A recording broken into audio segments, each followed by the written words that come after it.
Welcome to It's Tomorrow News. I am Kopal Verma. Carolinas brace for fierce winds, rough surf and rain dump from Caribbean storm. A weather disturbance in the Caribbean Sea could bring tropical storm force winds, heavy rainfall, rough surf and beach erosion too much to the southern United States coasts this week, National Hurricane Center official warned on Sunday. At 8 p.m. local time this Saturday, the system was dumping disorganized showers and thunderstorms over the northeastern Caribbean Sea and was expected to deliver heavy rains to Puerto Rico and Virgin Islands through Sunday, according to a National Hurricane Center bulletin. By 7 p.m. local time on Sunday, the storm was more than 300 miles north of Puerto Rico, center officials reported in an updated bulletin.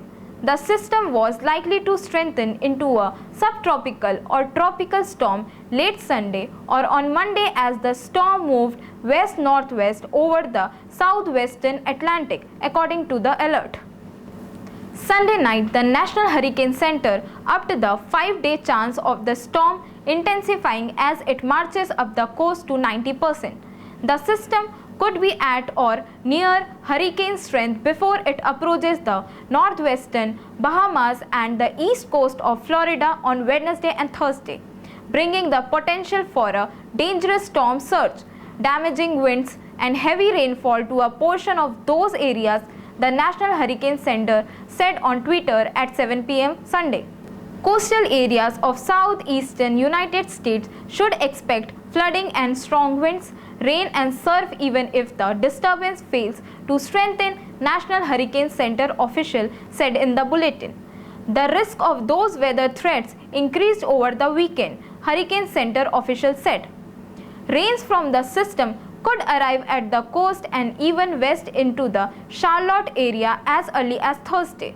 Meteorology Andrew Kimball of the National Weather Service office in Greer, South Carolina, told the Charlotte Observer Saturday morning. In the Triangle, the NWS forecast calls for sunny and warm conditions with high temperatures near 80 through Tuesday before temperatures return to near normal on Wednesday. The first real chance of the rain in the Triangle is Thursday, according to the NWS.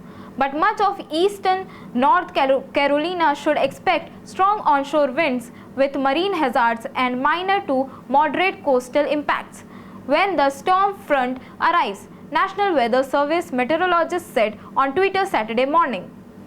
Tidal flooding is a primary concern from the storm, the South Carolina State Climatology Office said in a bulletin.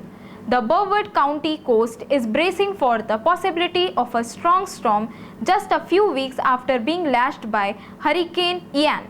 The county has already experienced a week of heavy surf and rip tide warnings, and that's just about to be dialed up. According to the county, the biggest impact from Ian was beach erosion, and that's the concern yet again with this incoming system.